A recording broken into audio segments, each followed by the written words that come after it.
Alors bonjour les 4e B, on se retrouve pour le début d'un nouveau chapitre. Alors tout de suite, le support de cours, je vous le redis, il est en pièce jointe sur mon bureau numérique. Donc vous pouvez l'imprimer si vous pouvez, hein, il vous reste encore du papier et de l'encre, vous l'imprimez, vous complétez. Si jamais vous n'avez plus de papier et plus d'encre ou il n'est pas possible pour vous d'imprimer, ben c'est pas grave, vous recopiez le cours à la suite de vos cours, hein, dans la partie qu'on a fait ensemble. D'accord? Alors, notion de grandeur produit et notion de grandeur quotient. Euh, Ça semble un peu bizarre comme titre de chapitre ou comme chose, ça semble un peu compliqué, mais en fait on va voir que ce sont déjà des notions avec lesquelles vous travaillez. On va juste essayer de clarifier ou de généraliser certaines notions. D'accord?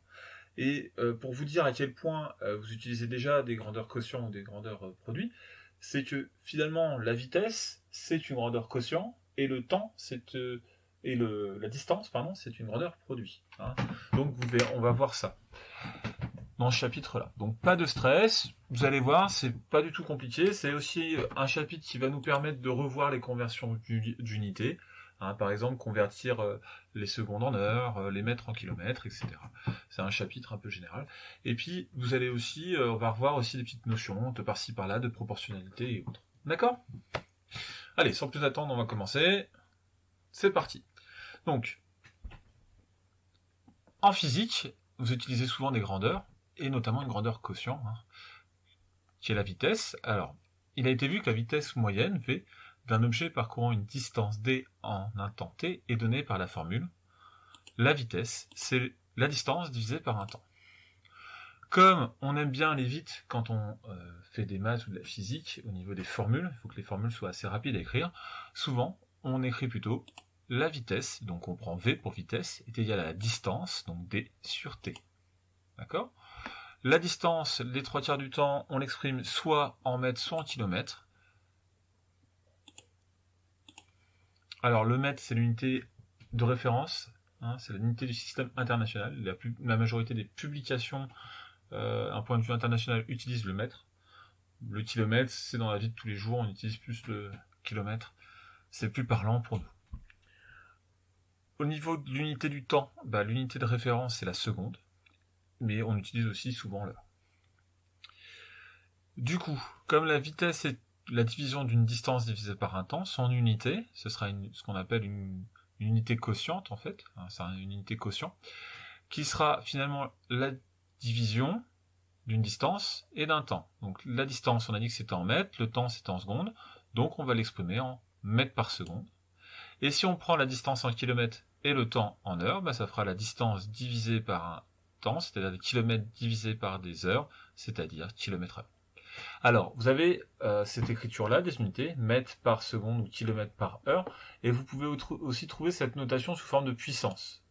Donc mètres point seconde moins 1, ou kilomètres point h-1. Alors, avant c'était les mètres par seconde et les kilomètres par heure, comme ça qu'on utilisait, et de plus en plus, maintenant on utilise la notion en puissance, surtout pour ceux qui continueront les maths et la physique, hein. Vous verrez que plus vous allez progresser, plus vous allez avoir des grandeurs qui ont des unités un peu plus complexes, et on sera obligé de les exprimer avec des puissances. D'accord ? Ok. Donc si j'ai la vitesse qui était à la distance sur le temps, je peux, avec toutes les règles qu'on a vues sur les équations, en déduire deux autres formules. Le temps.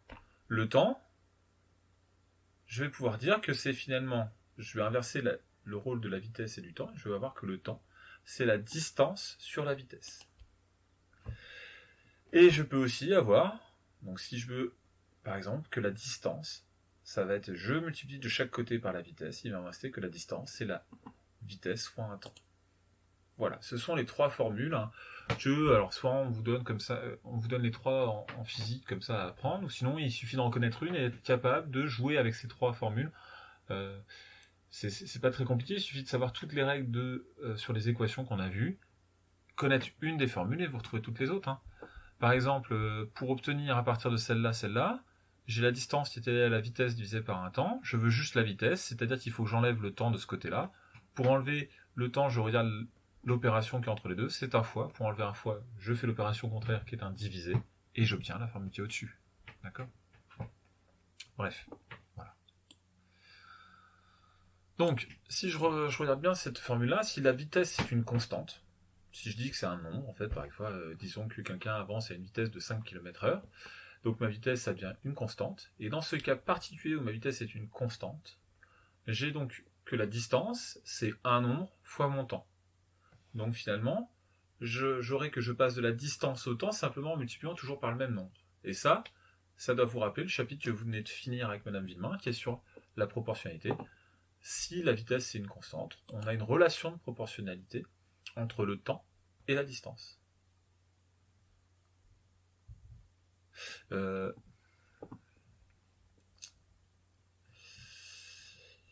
j'ai fait une erreur ici, c'est EET, pardon. Alors, je vais la modifier tout de suite, et puis tant pis pour la suite. Je me modifierai après. Dans le support que vous aurez, il n'y aura plus l'heure. Je viens de la voir, tant pis. Voilà. Alors, par une relation de proportionnalité, donc coefficient de proportionnalité et la vitesse. Très bien. Alors, petite application tout de suite, vous avez un exemple. Une voiture parcourt 140 km en 2h30, quelle est sa vitesse en km/h? Alors, la première chose qui va être à faire, ça va être de convertir votre temps, qui est 2h30, en heures, parce que vous ne pouvez pas dire je ne vais pas pouvoir faire 140 divisé par 2h30 comme ça. Il faut que mes unités soient bien dans celles qu'on me demande. Je veux une vitesse en km/h, ça veut dire que ma distance doit être en kilomètres et mon temps doit être en heures. Donc je vais commencer par convertir 2h30 en heures.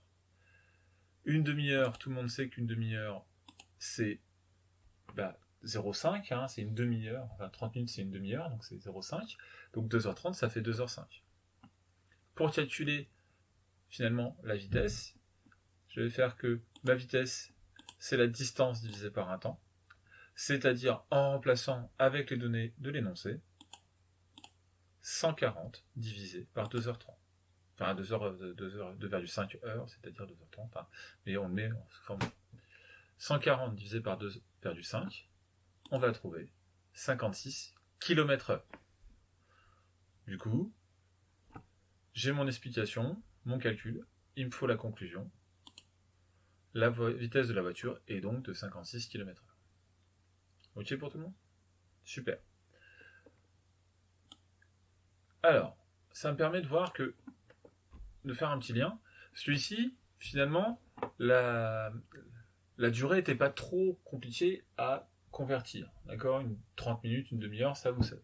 Mais qu'est-ce qui se passe si, au lieu de vous avoir donné, à la place de 2h30, je vous avais donné 5h48? Comment vous auriez fait pour convertir ça en heure?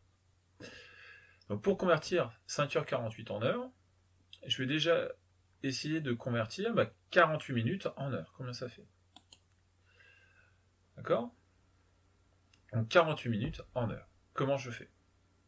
Je sais que dans une heure, il y a 60 minutes. D'accord? Je veux savoir combien correspond 48 minutes. Alors, vous pouvez faire le produit en croix, vous pouvez faire plein de choses. Pour le trouver, vous allez faire que 48 minutes, ça va être 48 sur 60, c'est égal à 0,8 heures. D'accord? Pour ceux qui sont à l'aise avec les proportions, ça marche tout seul. En fait, on fait la proportion de nos 48 minutes sur nos 60 minutes qui correspondent à une heure. Sinon, ce que vous avez vu avec Madame Villemain jusqu'à présent, c'est toujours d'actualité. On va faire un tableau, pour ceux qui préfèrent. Dans mon tableau, je vais mettre mon temps en heures, mon temps en minutes. Je vais remettre la relation qu'on a vue, c'est-à-dire que 60 minutes, c'est 1 heure. Je cherche à quoi correspond 48 minutes. J'ai mon tableau de proportionnalité. Il suffit de faire soit un produit en croix, soit calculer le coefficient de proportionnalité, qu'importe la méthode, l'important c'est de trouver le bon résultat. Donc moi là j'ai fait avec le coefficient de proportionnalité, j'ai vu que pour passer des heures en minutes, je multipliais par 60. Je veux faire le contraire, je vais donc diviser par 60.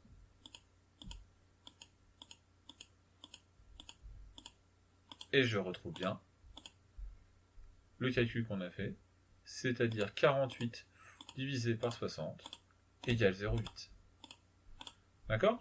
C'est de là où ça vient, en fait, on fait une proportion. J'ai converti mes 48 minutes en heures. j'ai plus que à les additionner à mes 5 heures, et je vais ainsi trouver que 5 heures 48 minutes, c'est égal alors à 5 heures plus 0,8 heures, c'est-à-dire 5,8 heures. D'accord? Maintenant, si je vous avais demandé de faire le contraire, c'est-à-dire de convertir nos 5h48 minutes en minutes, comment vous auriez fait? Bah pareil, j'ai déjà 48 minutes, donc ça, ils sont dans l'unité que je veux, j'ai pas besoin d'y toucher. Par contre, je vais convertir mes 5 heures en minutes. Donc, il faut que je convertisse mes 5 heures en minutes. 1 heure, c'est 60 minutes. Si j'ai 5 heures, j'ai 5 fois 60 minutes, c'est-à-dire 300 minutes. Donc, 5h48 minutes, ce serait 300 minutes plus 48 minutes, c'est-à-dire 348 minutes.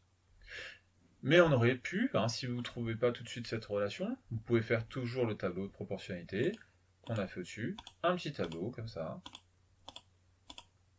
temps en minutes, temps en heures, toujours mettre la correspondance 60 minutes, 1 heure, je cherche 5 heures, combien ça fait en minutes, je sais que pour passer de 1 à 60, je multiplie par 60. Et je vais ainsi retrouver le calcul qu'on a fait tout à l'heure, c'est-à-dire 5 fois 60 égale 300. Ok?